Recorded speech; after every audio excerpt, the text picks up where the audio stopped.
चलिए, स्क्रीन दिख रही है? हाँ सर, दिख रही है। हाँ, अभी अर्जुन को जब भगवान कृष्ण ने बताया कि इस कर्मयोग में शत्रु कौन है, राग द्वेष है ना, उनको उन्होंने बोला ये ठग हैं, ये आपके अंदर से ही आपको अटैक करते हैं, पहले आपके साथ घुलते मिलते हैं, आपको बहलाते फुसलाते हैं, है ना, परिपंथी नव उनको बोला है, तो यश्च परिपंथी नव, इनसे आप सजग रहिए। तो ये राग द्वेष जो है, ये राग द्वेष का मूल कारण क्या है? मूल कारण जो है, वहां पर जब अर्जुन उंगली दिखाते हैं, अर्जुन बोलते हैं स्वधर्म कल्याण कारक और परधर्म भयावह है, ऐसा जानते हुए भी मनुष्य स्वधर्म में प्रवृत्त क्यों नहीं होता, इस पर अर्जुन प्रश्न करते हैं। अब ये धर्म जो है, धर्म की व्याख्या थोड़ी ब्रॉड बेस्ड है। धर्म वो है धर्मो धारयते प्रजा, जिससे प्रजा का धारण होता है, मूल रूप से वो धर्म है। हिंदू धर्म, सिख धर्म, ये मतलब है ना, मुस्लिम धर्म, क्रिश्चियन धर्म, ये पंथ है। धर्म जो है उसकी व्याख्या वो है कि जिससे समाज का धारण होता है, ब्रह्मांड का धारण होता है, पृथ्वी का धारण होता है, और इसलिए उस धर्म की रक्षा करने के लिए भगवान को अवतरित होना पड़ता है। जब अधर्म का मतलब धर्म का ह्रास होता है और अधर्म बढ़ जाता है, इसलिए भगवान कृष्ण ने बोला मेरे अवतार का पर्पस है यदा यदा ही धर्मस्य ग्लानिर्भवति भारत अभ्युत्थानम अधर्मस्य तदात्मानं सृजाम्यहम्। ये धर्म हिंदू धर्म नहीं है, ये धर्म जो है ये किसी विशिष्ट पंथ या धर्म विचार प्रणाली के साथ नहीं है। इसलिए धर्म जो है, उस धर्म की रक्षा करने के लिए जब भगवान अवतार लेते हैं, मतलब वो धर्म प्रायोरिटी है। उसी प्रकार से जब हमको मनुष्य जन्म दिया है, सबसे बढ़िया योनि हमको दी है, बाकी निम्न योनियां जो हैं उनमें उतनी विचार शक्ति नहीं है, उनके पास बहुत लिमिटेशंस है, और वो जो है वो उन लिमिटेशंस के साथ उनको जीवन जीना पड़ता है। हमारे यहाँ पे लिमिटेशंस कम है, तो इस जीवन का अगर हमको सदुपयोग करना है तो हमको ये समझना जरूरी है कि हम यहाँ पर इस हमारा जन्म क्यों हुआ है, इसका पर्पस क्या है। तो फिर हमने एनालाइज किया कि हमारा जो जन्म है उसका पर्पस यह है कि हमारी कर्म गति जो है, उस कर्म गति के हिसाब से वैसी परिस्थितियां बनी, वैसे माता पिता मिले, वैसा कुटुंब मिला और हमारा जन्म हो गया। बहुत अच्छी बात है। जब बच्चा जन्म लेता है तो घर में पूरा सेलिब्रेशन होता है, बहुत अच्छा माहौल रहता है। तो जन्म लेना जो है वो अपने आप में एक बहुत हितकारक चीज है। अब जन्म लेने के बाद फिर जीवन की यात्रा शुरू होती है, लेकिन जीवन की यात्रा करते करते सुख भी मिलता है, दुख भी मिलता है, मित्र भी मिलते हैं, शत्रु भी मिलते हैं, है ना, बहुत सारी चीजें हो जाती हैं जिसकी वजह से हम आंदोलित होते हैं। मतलब संसार जो है वो संसार में जब हमको सब पूरे मतलब क्या कहना चाहिए आसपास के पड़ोसियों के साथ घुलना मिलना पड़ता है, तो दिक्कत क्या होती है, हर एक की पर्सनालिटी अलग अलग होती है। उसकी पर्सनालिटी और मेरी पर्सनालिटी जहां पे टकराती है, वो टकराव जो है वो दुखमय होता है। लेकिन उसकी पर्सनालिटी और मेरी पर्सनालिटी अगर एक जैसी हो, विचार एक जैसे हो, आचार एक जैसे हो, तो फिर उसके बाद ट्यूनिंग बढ़ जाती है। ये ऐसे लोगों को ढूंढते ढूंढते जीवन बीत जाता है, और हम मतलब हो सकता है रिश्तेदारी के रूप में जो सोच युधिष्ठिर की थी वही सोच अगर दुर्योधन की होती, वही सोच अगर दुशासन की होती, वही सोच अगर शकुनी और कर्ण की होती, तो शायद महाभारत नहीं होता। जो सोच भगवान राम की थी वही सोच अगर रावण की भी होती, सब कुछ था, इतना बड़ा वैभव था, बहुत शक्तिशाली था, लेकिन आपको परस्त्री के प्रति जो आकर्षण था, वो परस्त्री के प्रति आकर्षण उसको डुबा के लेके गया। दुर्योधन जो है वही चीज हो जाती है। तो दिक्कत क्या होता है, धर्म जो है वो धर्म आपको सही रास्ते पे ले जाने के लिए है। जब आप धर्म से अधर्म की तरफ पलटते हैं, इसका मतलब उसमें या तो कुछ स्वार्थ तो होगा, या फिर कोई ऐसी शक्ति आपको अधर्म की तरफ प्रेरित करती है कि आपसे कुछ गलत काम हो जाए जिसके परिणाम आपको भुगतने पड़े। वो जो पॉइंट है वो अर्जुन को समझ में आ रहा है, क्योंकि वो एक युद्ध के प्रसंग में खड़ा था, मतलब शंख बज चुके थे, महाभारत युद्ध छिड़ने वाला था। इसलिए अर्जुन ने मार्मिक प्रश्न पूछा, क्योंकि सामने जो कौरव खड़े थे उनके बारे में उसने बोला था ये आतताई हैं, इन्होंने हमको यातना दी है, इन्होंने हमको पीड़ित किया है, इन्होंने द्रौपदी को भरी सभा में चीरहरण करने की कोशिश की है। इतना सब होने के बावजूद भी उसने गांडीव रख दिया। अर्जुन के सामने वो जो प्रश्न है वो अलग अलग ढंग से अभी अर्जुन पूछ रहे हैं। तो अभी अर्जुन जो प्रश्न पूछते हैं वो भी बहुत मार्मिक है। अथ केन प्रयुक्तोयम पापम चरति पुरुषः अनिच्छन्नपि वार्ष्णेय बलादिव नियोजितः। वार्ष्णेय अथ अयम पुरुषः, हे वार्ष्णेय, फिर यह मनुष्य। वार्ष्णेय भगवान कृष्ण वृष्णि कुलोत्पन्न थे, यादव कुल में शाखा प्रशाखाएं थी। वो जो है वो वृष्णि शाखा जो थी उसमें उनका जन्म हुआ था, है ना। हे वार्ष्णेय, फिर यह मनुष्य, अथ अयम पुरुष अनिच्छन अपि बलात् नियोजित इव, न चाहता हुआ भी जबरदस्ती लगाए हुए की तरह, अनिच्छन अपि बलात् नियोजित इव, केन प्रयुक्त पापम चरति, किससे प्रेरित होकर पाप का आचरण करता है। क्या दुर्योधन को समझ में नहीं आ रहा था कि आप द्रौपदी को भरी सभा में दासी के वस्त्र पहनने के लिए मजबूर करना चाहते हो। वो सिर्फ दासी के वस्त्र पहनकर द्रौपदी को वहां पर देखना चाहते थे। जब पति दास बन गए और उन्होंने द्रौपदी को भी, और मतलब युधिष्ठिर ने क्या कहना चाहिए, दांव पे लगा दिया। क्योंकि शकुनी बोला अगर द्रौपदी, अगर ये दांव जीत जाओगे तो तुम सब दासत्व से मुक्त हो जाओगे, जो भी अभी तक गंवाया है सब कमा लोगे। और युधिष्ठिर जो है ना, वो जाल में फंस गए और दांव लगा दिया आनंद फानंद में, और द्रौपदी को भी हार गए। बस उसी का दुर्योधन इंतजार कर रहा था। द्रौपदी को दासी का वेश भेज दो, दासी के कपड़े भेजो, और दासी के कपड़े पहनकर वो भरी सभा में आना चाहिए। देखो मैंने पांडवों को कितना नीचा दिखा दिया, पांडवों को कितना मैंने मतलब क्या कहना चाहिए पूरी तरह से खत्म कर दिया, उनका सारा औचित्य समाप्त हो गया। ये आसुरी आनंद वो लेना चाहता था। इसलिए अर्जुन पूछते हैं केन प्रयुक्त पापम चरति, किससे प्रेरित होकर पाप का आचरण करता है। ये तो घोर पाप था ना, भरी सभा में आप एक कुलवधु का अपमान कर रहे हैं और उसका परिणाम जो है उसको भुगतना पड़ा।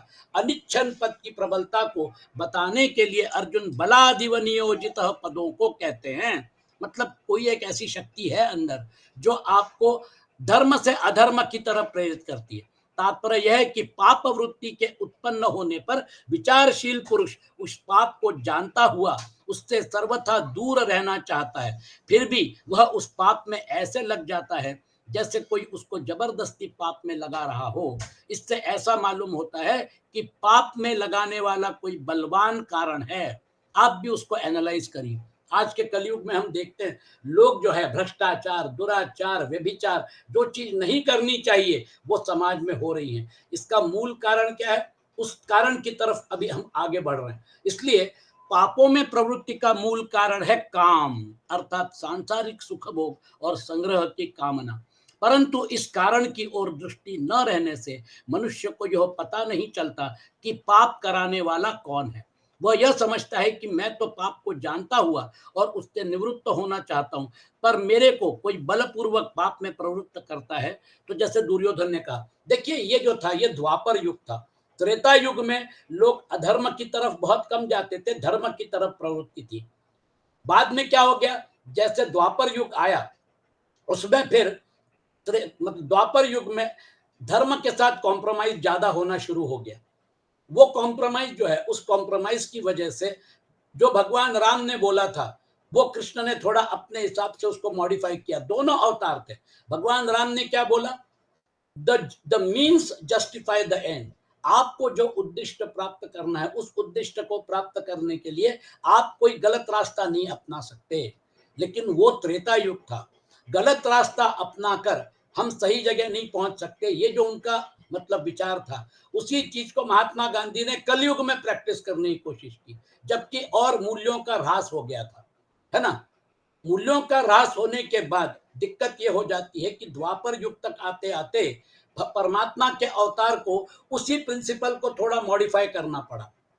अच्छे से अच्छा व्यवहार करो, बुरे से बुरा व्यवहार करो तो भी कोई फर्क नहीं पड़ता। इसलिए गांडी उठाओ अर्जुन और दुर्योधन कर्ण के साथ युद्ध करो। ये आतताई हैं, इन्होंने अन्याय किया है, ये ऐसे नहीं मरेंगे, ये मारना पड़ेगा। भीष्म पितामह तो इच्छा मरनी है, लेकिन उनको भी बाणों से घायल कर दिया गया। कुल मिला के यहां तक आते आते द्वापर युग के आते आते मूल्य बदल गए। धर्म के साथ इतना कॉम्प्रोमाइज होने लग गया कि आतताई होने के बावजूद भी उनको लगता था कि हम सही है। आखिरी क्षण तक दुर्योधन को चॉइस था कि युद्ध को आप अवॉइड करिए, लेकिन वो बोला युद्ध के बगैर इंद्रप्रस्थ नहीं मिलेगा।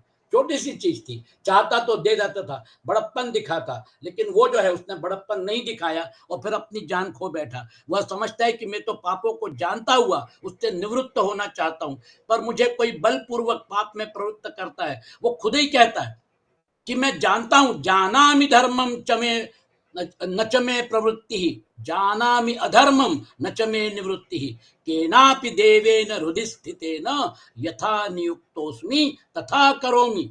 मैं धर्म को जानता हूं पर उसमें मेरी प्रवृत्ति नहीं होती, और अधर्म को भी जानता हूं पर उससे मेरी निवृत्ति नहीं होती। मेरे हृदय में स्थित कोई देव है जो मेरे से जैसा करवाता है वैसा ही मैं करता हूं। उसने देव पे ढकेल दिया। उसने अपने विवेक पे अगर डाला होता कि सॉरी, वो देव की नहीं सुनूंगा, वो कामना थी। कौन सी कामना कर रहे हो तुम? किस बात की कामना कर रहे हो? हस्तिनापुर इतना बढ़िया जबरदस्त बहुत बहुत बड़ा राज्य है जिसकी रक्षा स्वयं भीष्म पितामह कर रहे हैं, आचार्य द्रोण कर रहे हैं। उसके बावजूद भी तुम्हारी एक बुरी दृष्टि है इंद्रप्रस्थ के ऊपर। वही प्रॉब्लम रावण का था। इतनी मतलब रानियां थी, मंदोदरी भी दिखने में बहुत सुंदर थी, बाकी भी रानियां थी, लेकिन सीता को उठा के लेके आए और जबरदस्ती कर रहे हैं कि तुमको मुझसे शादी करनी पड़ेगी। यानी ये जो है, जो सुंदरकांड में प्रसंग है, हनुमान जी पहुंच चुके हैं लंका, अशोक वाटिका में पहुंच चुके हैं। सीता जी जिस पेड़ के नीचे बैठी थी उस पेड़ के ऊपर बैठे विचार कर रहे हैं कि कैसे अपने आप का इंट्रोडक्शन करूं, और रावण पहुंच जाता है अपनी रानियों के साथ और सीता मैया को बोलता है, सुनो मेरी बात, अगर मेरी मेरी पत्नी बन जाओगी तो ये सारी रानियां तुम्हारी सेवा करेंगी, ये सारी तुम्हारी सेवा में रहेंगी। देखो, यानी उसको मतलब क्या कहना चाहिए, जिस प्रकार से बता रहा है कि यानी आपने बाकी सारी रानियों को दरकिनार कर दिया और सीता के सामने आपने प्रपोजल रखा कि बस हाँ कह दो। जब सीता ने हाँ नहीं कहा और उसको उलाहना दी तो उसने तलवार खींच ली और बोले, ये तलवार और तुम्हारी गर्दन, बस अब इसके बीच में कोई नहीं आ सकता। मंदोदरी ने पैर पकड़े, महाराज ऐसा मत करिए, ये कुकृत्य है। आप मतलब क्या कहना चाहिए इनको, अभी अभी आप ऐसा अति प्रसंग मत करिए। हनुमान जी ऊपर बैठे थे, सीता जी की रक्षा करने के लिए हनुमान जी को पहुंचा दिया था भगवान ने। अगर रावण अगर गर्दन तक तलवार लेके जाता तो हनुमान जी वहीं के वहीं उसको समाप्त कर सकते थे, लेकिन वो अति प्रसंग टल गया। मंदोदरी की बात मान ली, 1 महीने का नोटिस दिया। 1 महीने के भीतर अगर तुमने हाँ नहीं बोला तो फिर ये तुम्हारी गर्दन और मेरी तलवार खत्म। और धमकी दे के चला गया। तुम धमका रहे हो, चमका रहे हो, किसके सामने? भगवान राम के दूत के सामने। वो जो अति प्रसंग था वो टल गया, लेकिन उस बात को सीता जी कैसे भूल सकती हैं? और फिर उसके बाद उन्होंने अपना जो शोक प्रकट किया है ना, कि कोई अंगार बरस जाए और वो अंगार जो है उसकी चिता जल जाए और मैं अपने आप को जला डालूं, वो जो उन्होंने अपना शोक प्रकट किया, तब हनुमान जी ने सुना और फिर हनुमान जी के साथ उनकी मुलाकात हुई। और फिर उसके बाद जो संवाद हुआ तो सीता जी पूछती हैं कि तुम तो इतने छोटे हो, ये राक्षस बहुत बड़े हैं, बहुत भीमकाय हैं, तुम इनसे कैसे निपटोगे? तो फिर हनुमान जी ने अपना असली रूप दिखाया, कनक भूधराकार शरीर। वो देखने के बाद सीता जी समझ गई कि हाँ, ये जो है ये बहुत समर्थ है, बलवान है। और फिर उसके बाद आगे का इतिहास आपको मालूम है।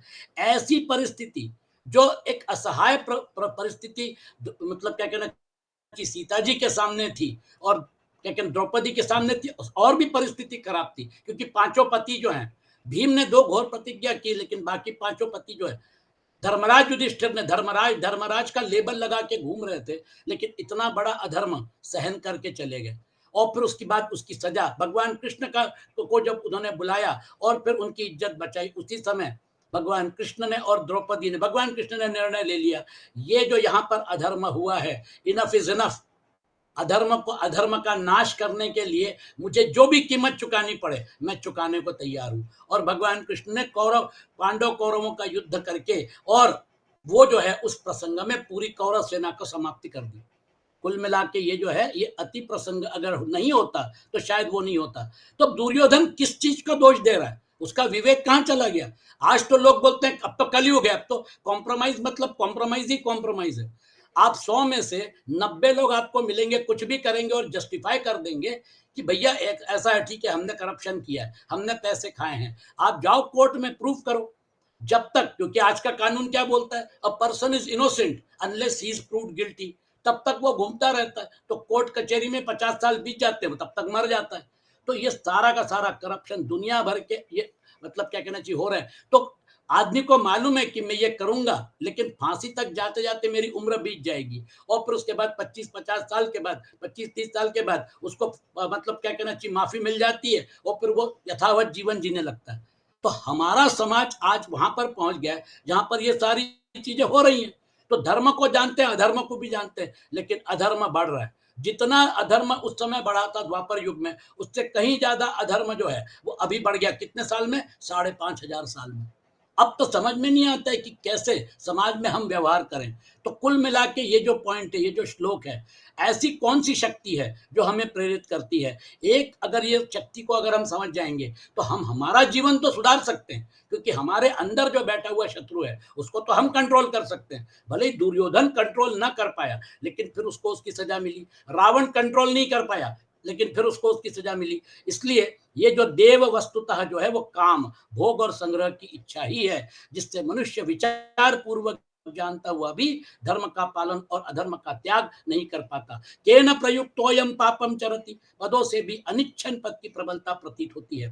तात्पर्य यह है कि विचारवान मनुष्य स्वयं पाप नहीं करना चाहता, कोई दूसरा ही उसे जबरदस्ती पाप में प्रवृत्त करा देता है। वह दूसरा कौन है, यह अर्जुन प्रश्न करता है। इसका मतलब यह कि there is a powerful force हमारे अंदर जो हमें प्रवृत्त करती है इन चीजों को करने के लिए। और धर्म जो है ये पुरुषार्थ है, अधर्म पुरुषार्थ नहीं है। देखिए, धर्म अर्थ काम मोक्ष, इनको पुरुषार्थ इसलिए बताया है कि इसके लिए मेहनत करनी पड़ती है। पैसा कमाना ही नहीं है, अगर हलाली करनी है, घर में खेती बाड़ी है, 100-200 एकड़ जमीन है, खेती चल रही है ना, सब घर में सब सुविधा है, तो बच्चे जो है वो बिगड़ने की संभावना ज्यादा रहती है, क्योंकि सब कुछ मिल गया। आज लोग क्या करते हैं, इतना पैसा जमा करके क्या करोगे, 10 पीढ़ियां बैठ के खाएंगी। ऐसे बैठ के क्यों खाएंगी? आखिर उनमें भी पुरुषार्थ तो होना चाहिए। आपकी 10 पीढ़ियां अगर बैठ के खाने वाला, अगर ये सोच अगर है और इतना धन जमा कर दिया कि वो बैठ के खाएंगे, तो फिर आप सोच लीजिए, जब ये स्वर्ग सिधार जाएगा व्यक्ति, स्वर्ग जाएगा जहां पर भी जाएगा, तो उसको बड़ा बुरा लगेगा, क्योंकि उसका धन उड़ाने के लिए 10 पीढ़ियों तक भी रुकेंगे नहीं। तीसरी चौथी पीढ़ी में ही पूरा धन साफ हो जाएगा। कमाने के लिए जिंदगी बीत गई, लेकिन उड़ाने के लिए, हमारे यहाँ पे पूना में मैं देखता हूँ जो नाइट क्लब वगैरह है, एक रात्रि का 25-50 हजार रुपया लोग फूक देते हैं इंजॉय करने के लिए। तो कुल मिला के आप देखेंगे तो आप अपने पीढ़ी का विचार करिए, उसके आगे की पीढ़ी का विचार करिए, बच्चों को अच्छी अच्छी शिक्षा दीजिए। उसके जो मतलब आपकी उसके अगली जो पीढ़ी है ना, आपके नाती हैं आपका, उनके बारे में थोड़ा मतलब प्रोविजन करके रखिए, और फिर फुर्सत हो जाइए। आपको 10 पीढ़ियों का इंतजाम करने की जरूरत नहीं है। पैसा पैसा पैसा करके आदमी अपने आप को पागल बना देता है, और फिर उसके बाद उसके पीछे भागता रहता है। कुल मिला के आप देखिए, ये गणित आना रहना जाना, ये अगर हमारी वास्तविकता है तो कितना कितने आगे तक का सोचना है। आप अपने बारे में सोचिए, ये जो कामना है ये कहां तक जाती है? 10 पीढ़ी तक। 2 लाख करोड़, 20 लाख करोड़, 50 लाख करोड़। आप देखिए, अभी मतलब 2000 नोट को उन्होंने बैन कर दिया। उनको मालूम है कि अभी इलेक्शन आने वाले हैं, तो 2000 नोट जो है उसका दुरुपयोग होगा, उन्होंने उसको विड्रॉ कर लिया। आप उसको रोकने के लिए कानून पास करना पड़ता है, बताइए। क्योंकि आपको समझ में आता है कि अब कोई भी इलेक्शन अगर होगा, कॉरपोरेशन के इलेक्शन में करोड़ों रुपया खर्चा होता है, बाकी जाने दीजिए। अभी मतलब चुनाव भी है, उसमें करोड़ों रुपया खर्चा होता है। किस चीज के लिए? सत्ता प्राप्त करने के लिए। सत्ता मिल जाती है तो फिर भ्रष्टाचार करने के लिए, भ्रष्टाचार से पैसा कमाओ, पैसे से सत्ता पे आओ, यही चल रहा है। समाज पूरा बर्बाद हो रहा है।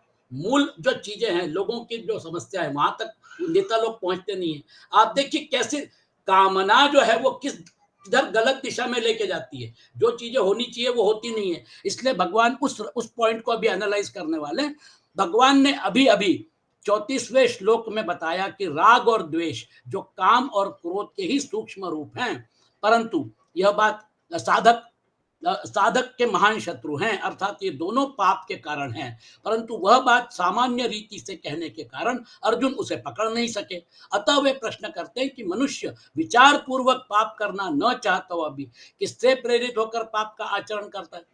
अर्जुन के प्रश्न का अभिप्राय यह है कि 31वें से लेकर 35वें श्लोक तक देखते हुए अश्रद्धा, असूया, दुष्ट चित्तता, मूढ़ता, प्रकृति स्वभाव की परवशता, राग द्वेष, स्वधर्म में अरुचि और परधर्म में रुचि, इनमें से कौन सा कारण है जिससे मनुष्य विचार पूर्वक न चाहता हुआ भी पाप में प्रवृत्त होता है? इसके अलावा ईश्वर, प्रारब्ध, युग, परिस्थिति, कर्म, कुसंग, समाज, रीति रिवाज, सरकारी कानून आदि में से भी किस कारण से मनुष्य पाप में प्रवृत्त होता है?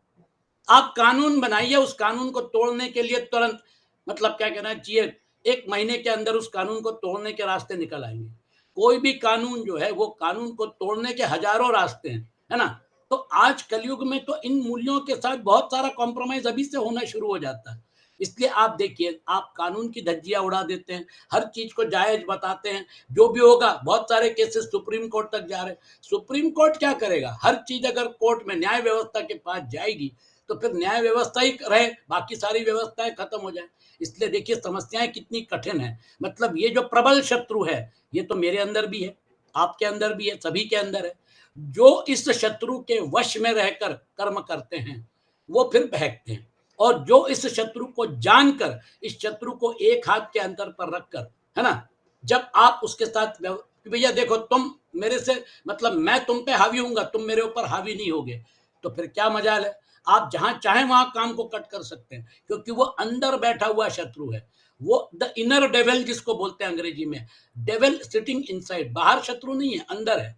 वो जो अंदर का जो शत्रु है उसका एनालिसिस अब भगवान कृष्ण अर्जुन के सामने करते हैं। श्री भगवान उवाच काम एष क्रोध एष रजोगुण समुद्भव महाशनो महापाप्मा विद्येनमिह वैरिणम।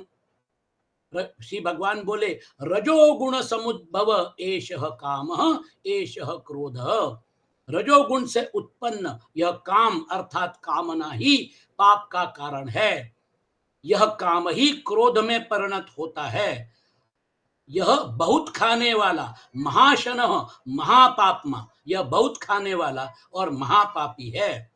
तो रजोगुण समुद्भव एषः कामः एषः क्रोधः महाशनः महापाप्मा।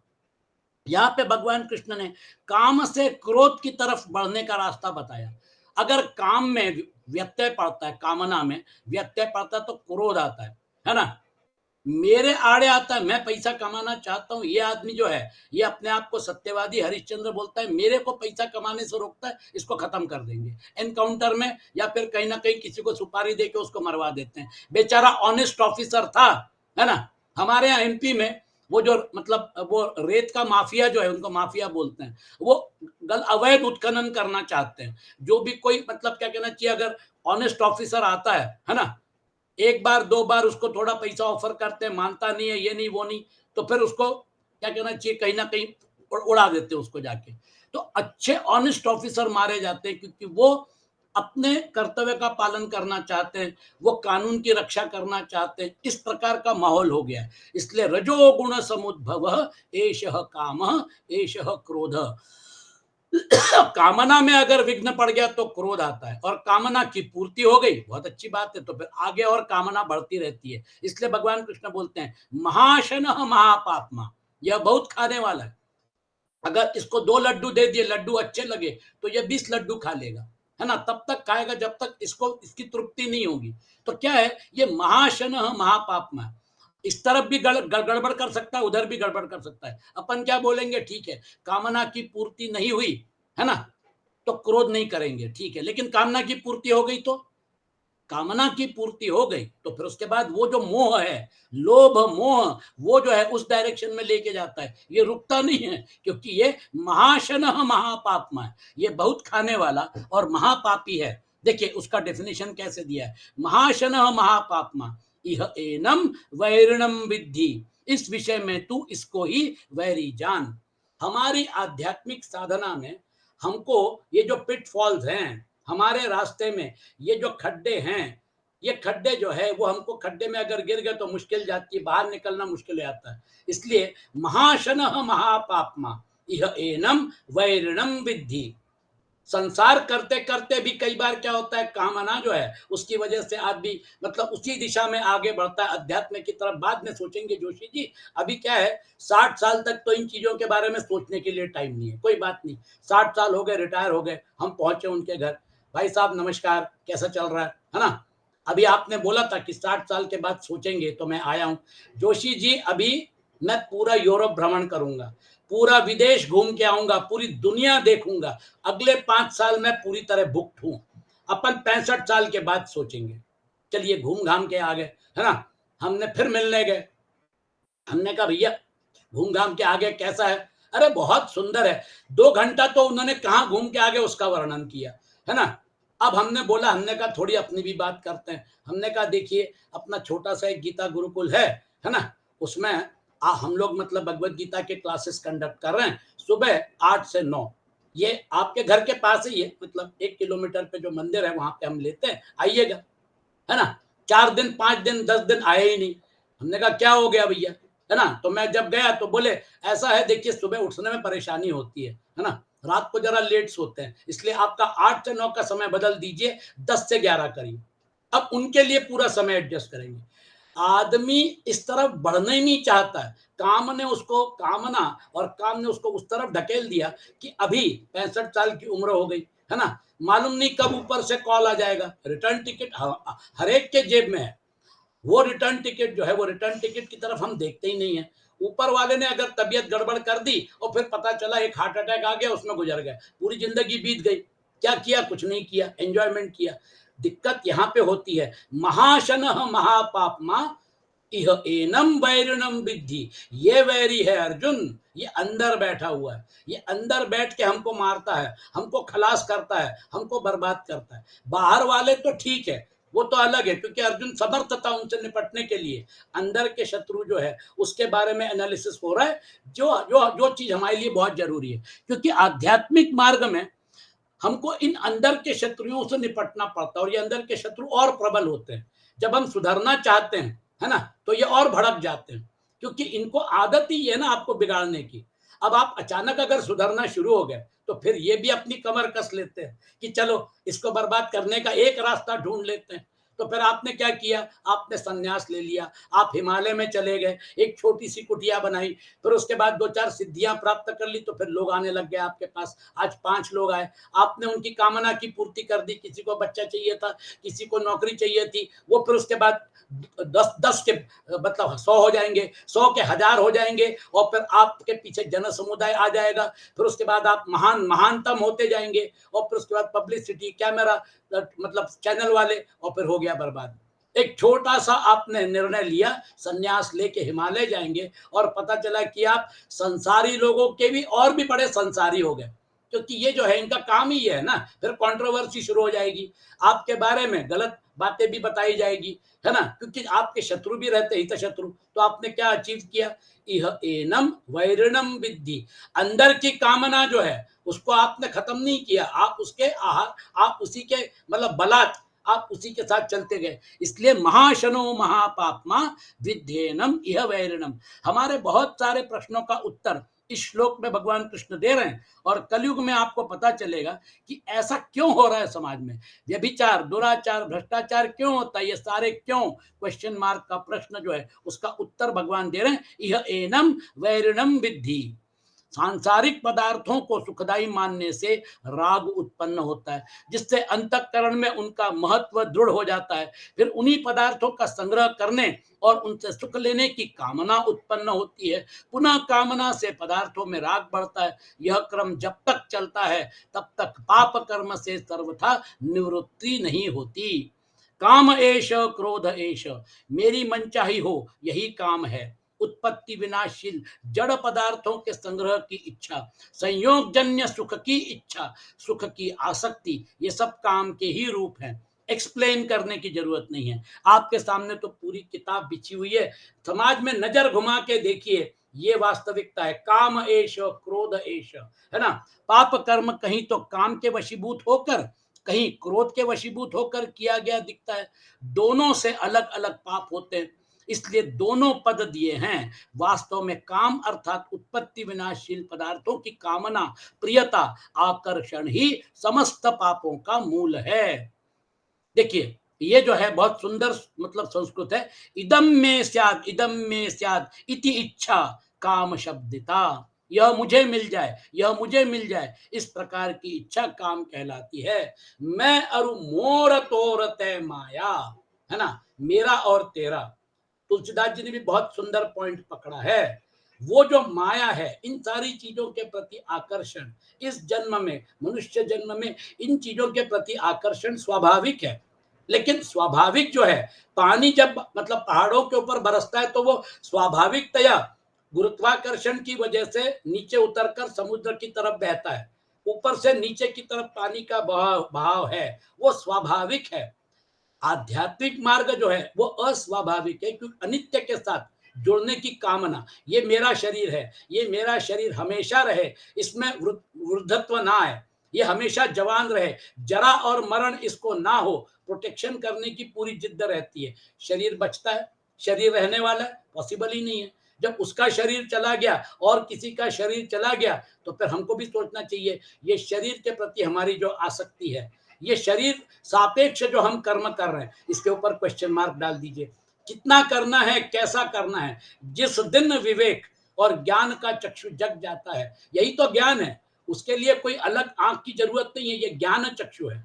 आपको इसमें मनन, चिंतन, निधिध्यासन जब हम करते हैं, निधिध्यासन तक लेके जाइए। निधिध्यासन में वो ताकत है क्योंकि तब आपका मन उस चीज को एक्सेप्ट करता है, तब आपकी बुद्धि उस चीज को एक्सेप्ट करती है। और फिर उसके बाद जब मन और बुद्धि ने एक्सेप्ट कर लिया तो फिर उसके बाद आपका काम बन गया। इसलिए भगवान कृष्ण भगवत गीता, मय्येव मन आधत्स्व मयि बुद्धिम निवेशय निवसिष्यसि मय्येव अत ऊर्ध्वम न संशया। अर्जुन, संसार को थोड़ा खाली कर दो मन से, बुद्धि में से संसार को थोड़ा खाली करो और मुझे घुसाओ। मैं नित्य हूं और तुम भी नित्य हो, तुम भी शाश्वत हो, मैं भी शाश्वत हूं। मेरा ही अंश जो है, ममैवांशो जीवलोके जीवभूत सनातन मनष्ठानि इंद्रियाणि प्रकृतिस्थानि कर्षति। ये जो प्रकृति में ये सारे जो विकार हैं, मन है, बुद्धि है, इनको एडॉप्ट करके, इन उपाधियों को स्वीकार करके, इनके साथ जुड़ के, इनको अपना मानकर ये जो व्यवहार कर रहे हो, ये व्यवहार जो है, ये सारा व्यवहार अनित्य है और इसको प्रूफ की जरूरत नहीं। विज्ञान भले ही बहुत बड़ी बात करे, लेकिन आज विज्ञान मरे हुए आदमी को जलाने की ताकत नहीं रखता। विज्ञान कितनी भी ऊंची उड़ान लगा ले, लेकिन वो भौतिकवादी है, आत्म तत्व में विश्वास ही नहीं रखता है, तो बात ही समाप्त हो जाती है। जो आत्म तत्व राम को तुलसीदास जी बोलते हैं परम प्रकाश, है ना, इंद्रियों को प्रकाश मन से मिलता है, मन को बुद्धि से मिलता है ना। तो ये जो है, ये सारा का सारा प्रकाश जो है, इसका सोर्स क्या है, वो आत्म तत्व है जो शाश्वत है, अजो नित्य शाश्वतोयम पुराणो। एक बार नहीं, अनेक बार चिल्ला चिल्ला कर उपनिषद बता रहे हैं, तत्वमसि श्वेत केतु, श्वेत केतु तुम ये नहीं तुम वो हो, अहम ब्रह्म अस्मि, मैं वो हूं, मैं ये नहीं हूं। ये शाश्वत की तरफ बता रहे हैं ना आपको। आप इस शरीर को जलाने की, आप इस शरीर के साथ जुड़ने की, परमानेंटली जुड़ने की कोशिश कर रहे हो, पॉसिबल ही नहीं है। तो फिर आपको बता रहे हैं ना कि जो पॉसिबल नहीं है, इम्पॉसिबल है, उसके पीछे मत भागो, जो पॉसिबल है वो करो। पॉसिबल क्या है, जो शाश्वत है उसके साथ जुड़ो। उसको कोई नष्ट ही नहीं कर सकता, उसको कोई समाप्त नहीं कर सकता, उसको अग्नि नहीं जला सकती, उसको वायु नहीं सुखा सकता, उसको जल नहीं भिगो सकता। अच्छेद्योय मदायोय अक्लेद्यो शोष्य एवच नित्य सर्वगत स्थाणु अचलोयम सनातन, वो अचल है। जब इतना क्लियर कट भगवत गीता बता रही है तो फिर ये हाय मारी, भाग दौड़, है ना, ये सारी चीजें जो है, इनके थोड़ा क्वेश्चन मार्क लगा के इनके साथ आप जुड़ते रहिए, क्योंकि जो परमानेंट नहीं है वो आपको परमानेंट सुख नहीं दे सकता। इसलिए हमको देखना है कि हम कहाँ हैं और हमको कहाँ जाना है। इम्परमानेंट जो है, अशाश्वत जो है, उसके साथ हमारा जुड़ाव, हमारी कामना, और उसके आगे शरीर के साथ जोड़ना, मतलब 3 शरीर के साथ, उसके आगे फिर कामना करना, ये चाहिए, मकान चाहिए, दुकान चाहिए, फलाना चाहिए, इतनी जमीन चाहिए, है ना। 10 एकड़ का प्लॉट है, अभी 50 एकड़ का प्लॉट का सौदा कर रहे हैं, फिर 100 एकड़ का कर रहे हैं, बढ़ते ही जा रहा है। कुल मिला के ये हर एक आदमी का इंडिविजुअल चॉइस है। इसलिए वो जो आकर्षण है, क्रोध भी गड़बड़ है, क्योंकि क्रोध जो है वो आपको बर्बादी की तरफ लेके जाता है। वो जो है संग दोष की वजह से, कामना में विघ्न पड़ने से क्रोध होता है। क्रोधात् भवति सम्मोहा, सम्मोहात् स्मृति विभ्रमा, स्मृति भ्रंशात् बुद्धिनाशो, बुद्धिनाशात् प्रणश्यति। क्रोध से सम्मोह होता है, सम्मोह से स्मृति भ्रंश होता है, स्मृति भ्रंश से स्मृति भ्रंशो बुद्धिनाश, बुद्धिनाश होता है, बुद्धिनाश से प्रणश्यति, वो बर्बाद हो जाता है। आप देखिए क्रोध का सीक्वेंस बहुत फास्ट काम करता है, इसलिए मोह भी गड़बड़ है और क्रोध भी गड़बड़ है। तो इसलिए इदम में स्यात्, इदम में स्यात् इति इच्छा काम शब्दिता, काम की व्याख्या आपके सामने कर दी है। इसलिए तो क्रोध में परिणत हो जाता है। इसलिए भगवान ने एक कामना को ही पापों का मूल बताने के लिए उपरयुक्त पदों में एक वचन का प्रयोग किया है। कामना की पूर्ति होने पर लोभ होता है, नोट कर लीजिए, और कामना में बाधा पहुंचने पर क्रोध उत्पन्न होता है। यदि बाधा पहुंचाने वाला आपसे अधिक बलवान हो तो क्रोध उत्पन्न न होकर भय उत्पन्न होता है। इसलिए गीता में कहीं कहीं कामना और क्रोध के साथ साथ भय की भी बात आई है, जैसे वीतराग भय क्रोधा, विगतेच्छा भय क्रोधो। इसलिए आपको इंडिकेट किया जा रहा है कि जो राग, क्रोध, भय, इन विकारों से बाहर निकल चुका है, क्योंकि उसने इन सारी चीजों के साथ अपने को आपको डिसोशिएट कर दिया है। जब राग ही नहीं है ना, तो राग अगर नहीं होगा तो फिर भय और क्रोध कैसे होगा? तो राग जो है, वो कामना जो है, वो कामना जो ड्राइविंग फोर्स है, उसके बारे में भगवान कृष्ण बिल्कुल क्लियर कट बोलते हैं कि ये इह एनम वैरिणम विद्धि, ये हमारा वैरी है। कामना संपूर्ण पापों, संतापों, दुखों आदि की जड़ है। कामना वाले व्यक्ति को जागृत में सुख मिलना तो दूर रहा, स्वप्न में भी कभी सुख नहीं मिलता। तुलसीदास जी बोलते, काम अछत सुख सपने हो नाही। सपने में भी उसको दिखता है पैसा, मेरा इतना अकाउंट है, ये है, फलाना है, ठिकाना है, कहीं ये ना हो जाए, कहीं वो ना हो जाए, अभी सौदा किया है, कहीं मैं डूब ना जाऊं, है ना।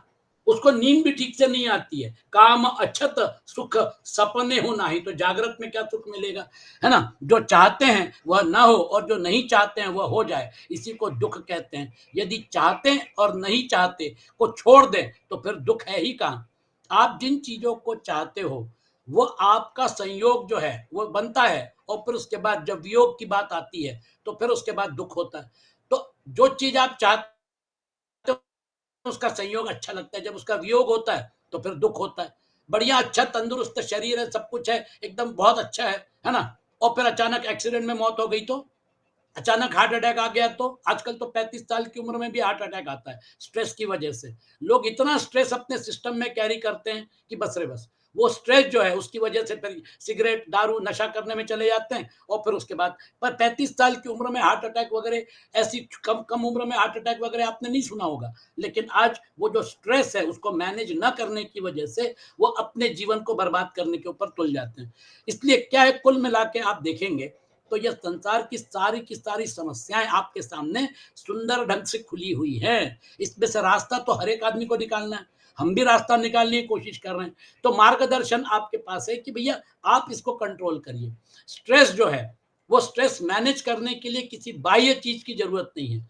जैसे ही आपने ये समझ लिया कि ये स्ट्रेस जो है इसकी जरूरत नहीं है, क्योंकि ओनरशिप जो है वो आपने निकाल दी। स्ट्रेस मैनेजमेंट का बेसिक फंडा क्या है, मैं कर रहा हूं इसकी वजह से स्ट्रेस होता है, मैं नहीं कर रहा हूं मुझसे परमात्मा करवा रहे हैं। हे परमात्मा मुझे ताकत दे कि जो कर्म तुम मेरे से करवा रहे हो वो मैं अच्छी तरह से करूं। आपका कायम विश्वास है। कठिन परिस्थिति है ना, बहुत कठिन समस्या है, आपने हनुमान जी को याद किया, आपने अपनी इष्ट देवता को याद किया। महाराज इसको सरल बनाइए, इसको सुगम बनाइए और मेरा काम कर दीजिए। तो फिर हनुमान जी बुद्धि के देवता है, बल की देवता है, मेरा विश्वास है, मेरा काम हो गया, है ना।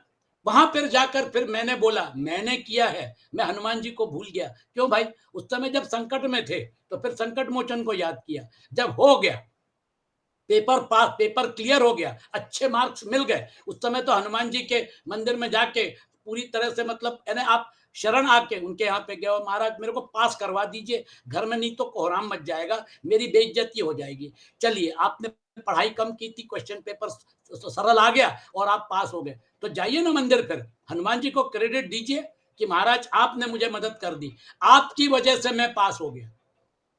ये जो सरलता है, ये नम्रता लोग भूल जाते हैं और पास होने के बाद पेड़ा बांटते हैं और फिर उसके बाद लोग बोलते हैं, तो फिर वही छाती ठोक के बोलता है तुमको मालूम नहीं मैं कितना विद्वान हूं, मैं बहुत कम पढ़ता हूं लेकिन पास हो जाता हूं। बताइए, हनुमान जी को भूल गए। यही हनुमान जी जो है लंका जला के दहन करके आने के बाद, इतना बड़ा पराक्रम करने के बाद, जब जांबवान जी स्तुति कर रहे हैं कि महाराज ये असंभव था और ये जो है असंभव को संभव हनुमान जी ने बनाया, तो हनुमान जी बड़ी नम्रता के साथ बोलते हैं, ये महाराज सब आपकी कृपा है, मैंने तो सिर्फ एग्जीक्यूट किया है, ये आपका बल है, आपकी शक्ति है, जिसकी वजह से ये असंभव संभव हो गया। मैं समुद्र लांग के उस तरफ चला गया, असंभव को संभव मैं नहीं किया, आपने मेरे लिए करवा दिया। और फिर वो जो सुंदर प्रसंग है, एक व्यक्ति परमात्मा के कितने करीब पहुंच सकता है ना।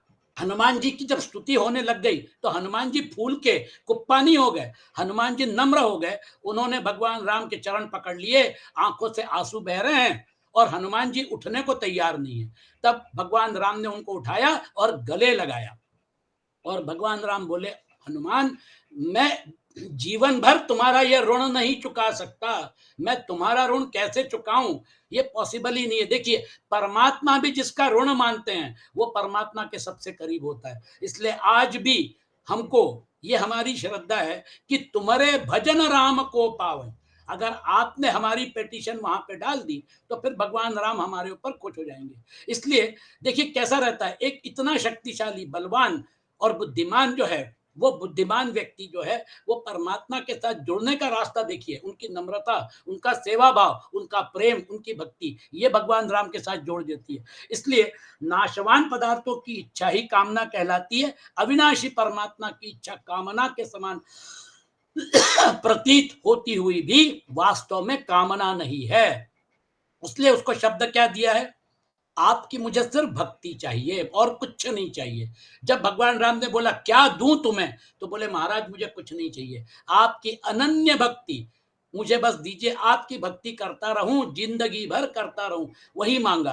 कामना का एक बहुत मतलब क्या कहना चाहिए, एलिवेटेड स्वरूप जो है वो भक्ति है। बस मुझे आप चाहिए, बाकी सारी चीजें मेरे लिए गौण है। तथास्तु, ये तुमको मैंने वरदान दे दिया। अष्ट सिद्धि नौ निधि के दाता, वो भी वरदान मिल गया। सारे वरदान अपने आप मिल गए, सिर्फ एक चीज की वजह से, वो जो अटूट अनन्य भक्ति मांगी। तो भगवान परीक्षा लेते हैं, अगर भक्ति अगर मांगोगे तो बाकी चीजें अपने आप मिल जाएगी। लेकिन अगर आपने बोला ये दीजिए, वो दीजिए, फलाना दीजिए, ठिकाना दीजिए, तो फिर उसके बाद तो फिर वो चलते ही रहेगा सिलसिला। क्योंकि उत्पत्ति विनाशशील पदार्थों की कामना कभी पूरी नहीं होती, प्रत्युत बढ़ती ही रहती है। पर परमात्मा की इच्छा, परमात्मा प्राप्ति की इच्छा होने पर पूरी हो जाती है। भक्ति आपको परमात्मा से जोड़ती है। हम लोग वास्तव में अपने आप को विभक्त मान के जिस संसार में जीते हैं, जो विभक्त है वो हम लोग हैं, इसलिए हम जीव भाव से ग्रस्त हैं। लेकिन जो भक्त है वो जीव भाव को छोड़ दिया, उसने संसार को अपना माना नहीं, रोल को छोड़ दिया, परमात्मा को पकड़ लिया, इसलिए वो भक्त है। जो विभक्त नहीं है वो भक्त है।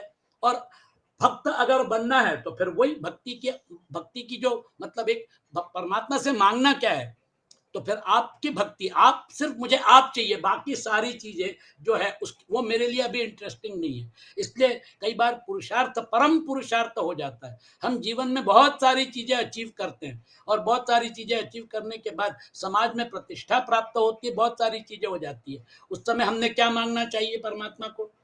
हम जिस मंदिर में जाते थे, हम जिस देवता की उपासना करते थे श्रद्धा के साथ, वहां जाने के बाद नतमस्तक होने के बाद क्या मांगना चाहिए? अब सब कुछ मिल गया, अब उसके बाद फिर उसको मत छोड़िए, उसको ही मांगिए, प्रतिष्ठा में भी और आपको समस्या हो तो उसमें भी। कुल मिला के वो जो कामना है, उस कामना का डायरेक्शन आपने बदल दिया। परमात्मा की कामना ही भक्ति है। उसको कामना इसलिए नहीं कह सकते क्योंकि वो नित्य है, आप नित्य हो। आप बहक गए थे, आप विभक्त हो गए थे, संसार का आकर्षण, इसलिए शब्द क्या यूज करते 15वें अध्याय में, मनष्ठानी इंद्रियाणी प्रकृति स्थानी कर्षति, आकर्षित। ये जो प्रकृति का आकर्षण है, प्रकृति पे ये जो तत्व हैं, ये तत्व जो है ये व्यष्टि में भी है और समष्टि में भी है। मेरे अंदर मन है, वो समष्टि मन का ही हिस्सा है। मेरे अंदर बुद्धि है, वो समष्टि बुद्धि का हिस्सा है। मेरे अंदर प्राण है, वो समष्टि का ही हिस्सा है। मेरे अंदर जो मेरा जो शरीर है कार्बन हाइड्रोजन ऑक्सीजन से बना है, आपका भी शरीर उसी से बना है। ये तत्व भीतर भी है, बाहर भी है। आपका क्या है? आपके पांचों कोष जो है, वो पांचों कोष आपके व्यक्ति में भी है, व्यष्टि में भी है, और वही पांचों कोष वो समष्टि में भी है। यही समष्टि और व्यष्टि का ज्ञान संज्ञान हमारे ऋषि मुनियों ने प्राप्त कर दिया, और फिर उसके बाद डिक्लेयर कर दिया यत पिंडे तत् ब्रह्मांडे। जो ब्रह्मांड में है उसी से पिंड बना है, बाहर से कुछ नहीं आया। तो वो तत्व जो है, वो तत्वों को अपना मानना ये छोड़ दीजिए। इसलिए हम अंश बन गए। ममैवांशो जीवलोके जीवभूत सनातन। हम सनातन हैं, हम जीवभूत हैं, मतलब परमात्मा के अंश, ममैवांशो, लेकिन अंश बन गए हम। एक्चुअली अंश नहीं है, एक ही आत्म तत्व जो है, वो एक ही आत्म तत्व पूरी ब्रह्मांड को चला रहा है। वो पूरे ब्रह्मांडों को चलाने वाला परमात्मा और अपने अपने शरीर को चलाने वाला जीवात्मा एक ही है। और जब ये समझ में आता है भक्ति की ताकत से, आपने इन सारे तीन शरीरों को त्याग दिया, ये जहां से है वहां पे वो अपने आप विलीन हो जाएंगे, तो फिर आप मुक्त हो जाते हैं। ये मुक्ति का जो रास्ता है ये इतना कठिन नहीं है। जब परमात्मा के साथ हैंड होल्डिंग हो जाता है, जब उनकी कृपा हो जाती है, तो वो माया का पर्दा जो है वो हटाने का काम उनके लिए 2 मिनट का है। इसलिए कामना को कन्वर्ट करिए, उसको अंदर की तरफ मोड़िए। जब कामना भक्ति में परिवर्तित हो जाती है, तो बड़ा से बड़ा पुरुषार्थ भी आपका नहीं होता है, परमात्मा का हो जाता है। और यही तो करना है हमको। यत करोषि यजस्नाशी यज्जुहोषि ददासी यत तपस्यसि कौन्तेय तत्कुरुष्व मद अर्पणम। मुझे अर्पण कर दो, जो भी करो अच्छा ही करो, और फिर मुझे अर्पण कर दो। माम अनुस्मर युद्ध च, मेरा स्मरण करो, युद्ध करो, मैं तुमसे करवा रहा हूं। कुल मिला के ओनरशिप हमारी नहीं है, ओनरशिप उन्हीं की है। और उन्होंने ईश्वर सर्वभूतानां हृद्देशेर्जुन तिष्ठति भ्रामयन् सर्वभूतानि यंत्रारूढ़ानि मायया। मैं और आप वही कर्म करेंगे जो ईश्वर इच्छा है। चाहते हुए भी मैं 10 दिन हो गए मेरा रेजिग्नेशन लेटर मेरे जेब में लेके घूम रहा हूं कि अगला मेरा बॉस अगले बार सबके सामने, है ना, मुझे मतलब क्या कहना चाहिए, गुस्सा करे मेरे सामने और मुझे उलाहना दे, मेरे मुझे मतलब उटपटांग बोले, तो मैं रेजिग्नेशन निकाल के बोल दूंगा महाराज आपको बोलना है बोलते रहिए, मैं आपके साथ काम नहीं करूंगा। दिक्कत क्या हो गई? उसने उसके बाद मेरा अपमान करना ही छोड़ दिया। उसको किसी ने बताया, कोई और उसका जो सम्मान्य व्यक्ति था, अरे भैया दिक्कत क्या है, तुमको इतना अच्छा आदमी है, इतना बढ़िया काम करता है, तुम जबरदस्ती सब लोगों के सामने क्यों उसका अपमान करते हो? दिक्कत क्या है तुमको? नहीं साहब, दिक्कत यह है कि वो इतना होशियार है कि कल मेरे गद्दी पे बैठेगा। ये लो, उसका इंफीरियरिटी कॉम्प्लेक्स है। उसको डर लगता है कि आप उसकी गद्दी हथिया लेंगे, जबकि आपके दिमाग में वो विचार ही नहीं है। कई बार क्या होता है, हमारे जो बॉस हैं वो सुपीरियरिटी कॉम्प्लेक्स और इंफीरियरिटी कॉम्प्लेक्स के शिकार बनते हैं, और फिर उस प्रकार से हमको पीड़ित करते हैं, जबकि हमारे दिमाग में वही नहीं। अगर कोई अच्छा बॉस है तो बड़ा खुश हो जाएगा कि मेरा डेप्यूटी इतना अच्छा है कि मुझे ज्यादा काम नहीं करना पड़ता, वो सारा संभालता है, और फिर उसके बाद मैं रेकमेंड करूंगा कि मेरी गद्दी पे ये बैठे। ऐसा बॉस मिलना कठिन होता है। लोग जबरदस्ती मतलब तुलना करना शुरू कर देते हैं। दिक्कत वहां पे होती है। और मैं रेजिग्नेशन लेके घूम रहा हूँ कि मैं इतना अच्छा काम कर रहा हूँ, रिकग्निशन की बजाय ये मेरे का अपमान करता है सबके सामने। लेकिन दिक्कत क्या हो गई, उसको बता दिया तो उसने मेरे को सम्मान देना शुरू कर दिया। मैं भी मतलब पशुपेश में पड़ गया कि ये क्या चीज है। अभी तक तो मेरे को सबके सामने अपमानित करते थे, दुर्व्यचन कहते थे, आज वो ऐसा कैसे हो गया कि सुधर गए, है ना।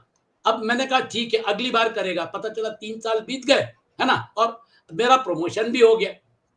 जब प्रमोशन के समय, है ना, मैं मतलब ऑफिस में सब लोग मुझे बधाई दे रहे थे, तो फिर उसके बाद उन्होंने मुझे अंदर बुलाया और मिठाई का पैकेट खोला, और मिठाई का पैकेट खोल के और मुझे अपने हाथ से मिठाई दी और अपनी गद्दी पे बिठा दिया, अपनी कुर्सी पे बिठा दिया। क्योंकि अगला प्रमोशन जो था मेरा हो गया, उनका भी हो गया। उन्होंने मेरे जैसे व्यक्ति को अपमानित करना छोड़ने की वजह से मेरा परफॉर्मेंस जो है वो अच्छा हुआ, और उसकी वजह से उनका भी परफॉर्मेंस अच्छा हो गया और उनका भी हो गया। वो आगे निकल गए तो उन्होंने अपनी गद्दी पे मुझे बैठा दिया, झगड़ा खत्म हो गया, हृदय परिवर्तन हो गया। ऐसा भी तो हो सकता है। वो रेजिग्नेशन लेटर जो है उस गद्दी पे बैठने के बाद मैंने फाड़ डाला।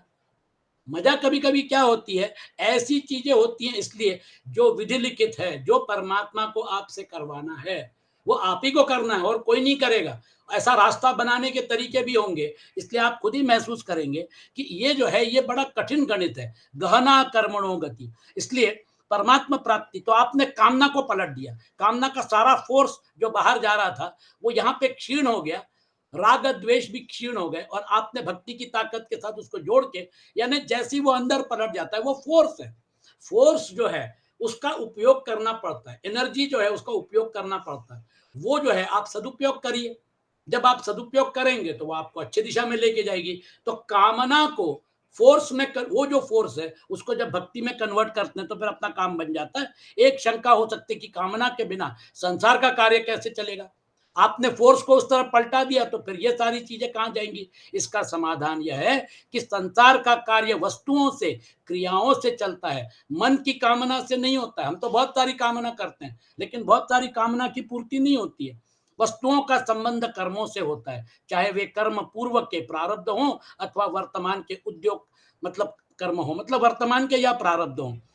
बाहर के कर्म बाहर के होते हैं, कामनाएं भीतर की होती हैं। बाहरी कर्मों का फल भी वस्तु, परिस्थिति आदि के रूप में बाहरी होता है। कामना का संबंध फल, मतलब पदार्थ, परिस्थिति आदि की प्राप्ति के साथ है ही नहीं।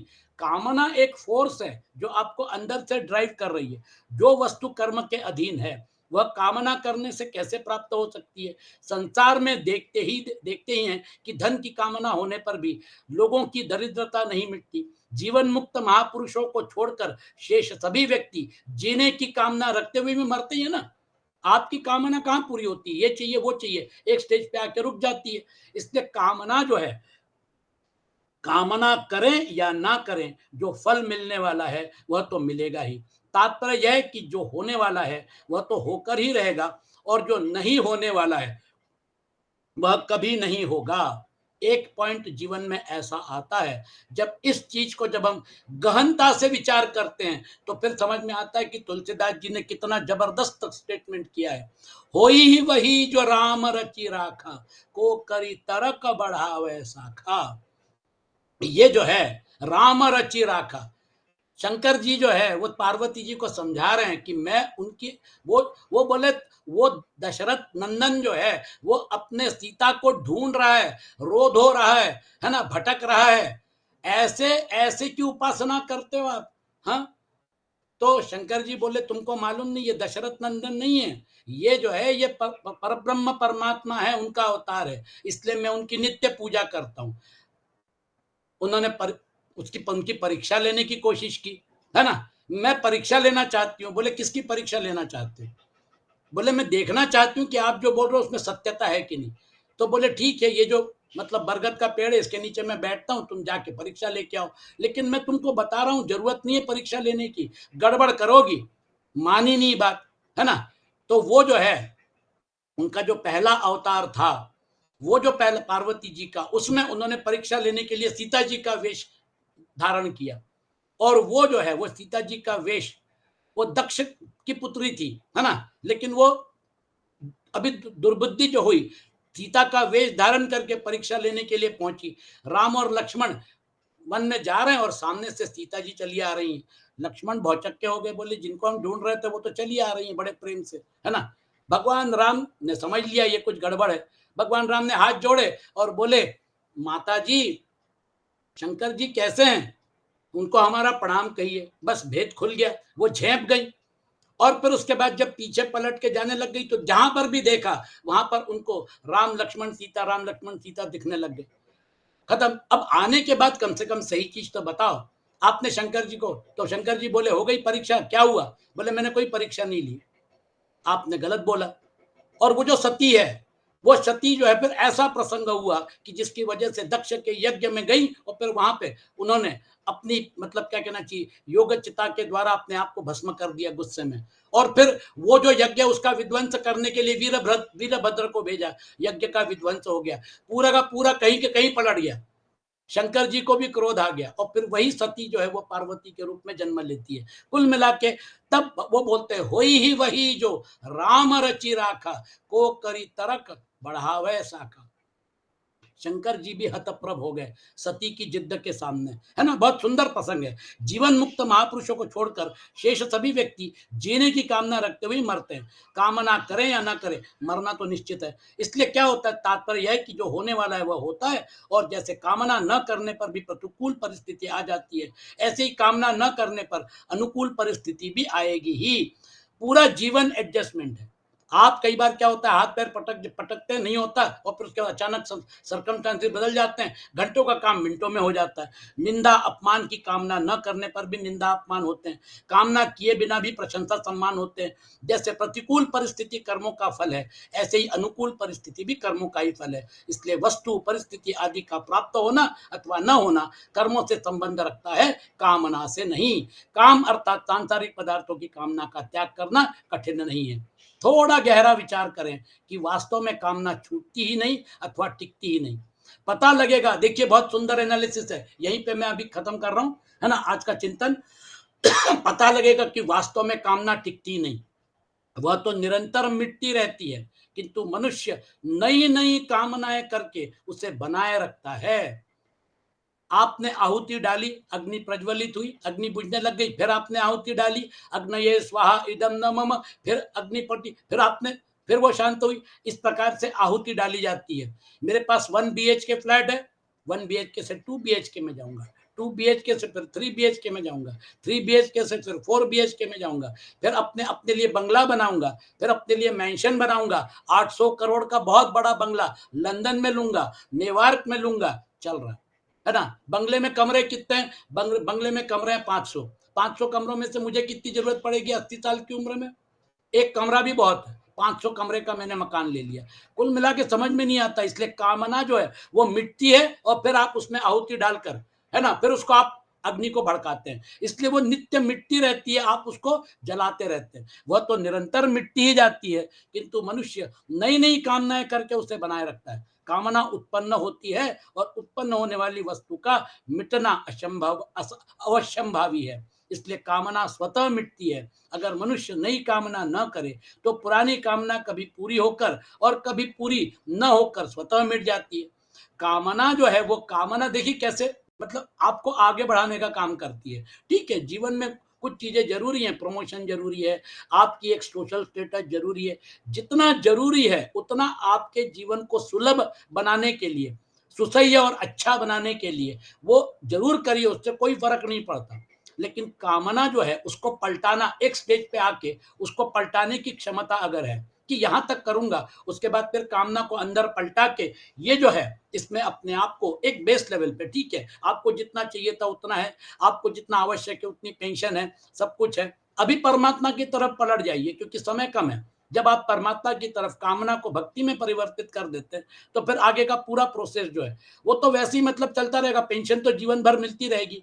इसलिए जो भगवान कृष्ण ने बोला कि महाशनो महापापमा, कोई वैरी ऐसा होता है जो भेंट पूजा अथवा अनुनय विनय से शांत हो जाता है, पर यह शांत होने वाला नहीं है। और इसलिए बुझई न काम अग्नि रुचि कहूं, विषय भोग बहु घीते, घी डाल डाल के उसको हम जलाते रहते हैं। महाशन महापापमा विध्येनम इह वैरिणम। इस बस 2 मिनट, ऐसी कामना में 4 बातों का होना आवश्यक है। जो कामना वर्तमान में उत्पन्न हुई हो, जैसे भूख लगने पर भोजन की कामना, जिसकी पूर्ति की साधन सामग्री वर्तमान में उपलब्ध हो, जिसकी पूर्ति के बिना जीवित रहना संभव ना हो, जिसकी पूर्ति से अपना तथा दूसरों का किसी का भी अहित ना होता हो। इस प्रकार शरीर निर्वाह मात्र की आवश्यक कामनाओं की पूर्ति कर लेनी चाहिए। वो कामना डेंजरस नहीं है, बल्कि आपके सर्वाइवल के जरूरी है ना, सर्वाइवल के लिए। आवश्यक कामनाओं को पूरा करने से अनावश्यक कामनाओं के त्याग का बल आ जाता है। परंतु आवश्यक कामनाओं की पूर्ति का सुख नहीं लेना चाहिए, उसके पीछे नहीं घूमना चाहिए, क्योंकि पूर्ति का सुख लेने से नई नई कामनाएं उत्पन्न होती रहेंगी, जिसका कभी अंत नहीं होगा। उदाहरणार्थ, संसार में अन्याय अत्याचार ना हो, ऐसी तीव्र व्यक्तिगत कामना न्याय युक्त और अपनी सामर्थ्य से बाहर है। अतः ऐसी कामना को भगवान के अर्पण करके निश्चिंत हो जाए।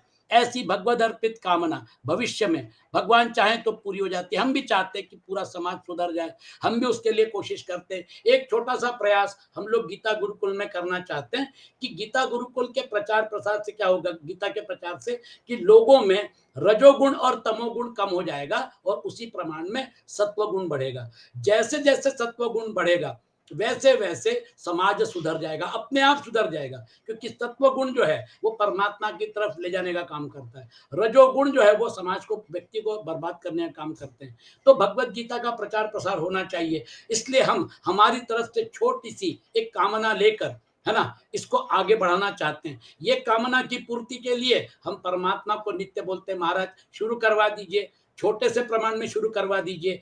इस प्रवास में 2019 में हमको जो सहयोग मिला वो आज 2023 तक आते आते आप लोग सब हमारे साथ जुड़ गए।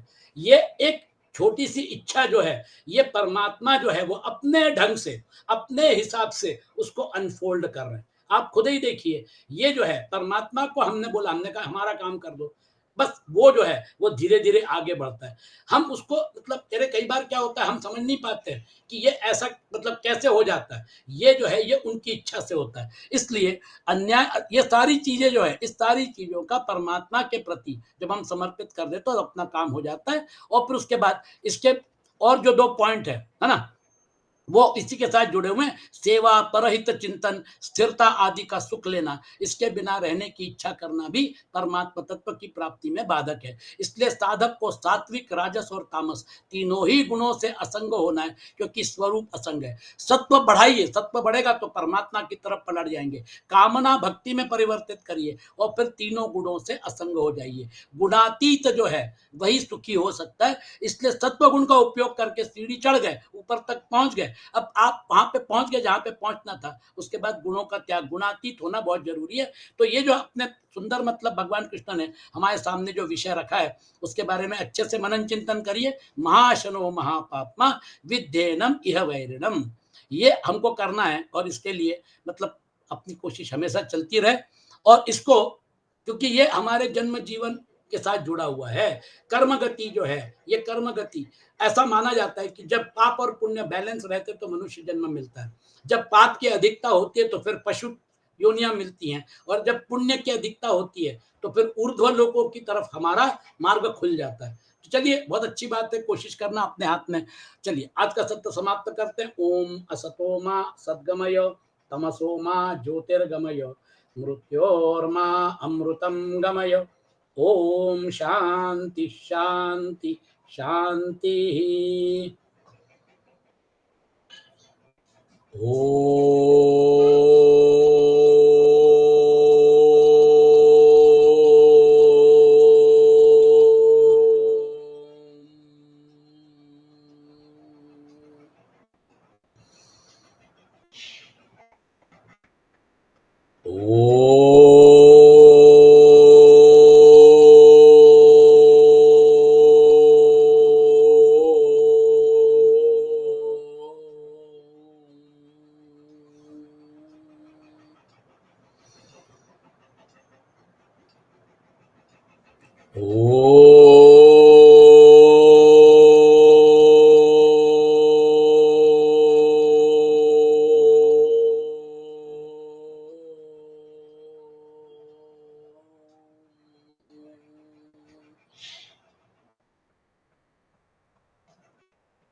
हाँ जी।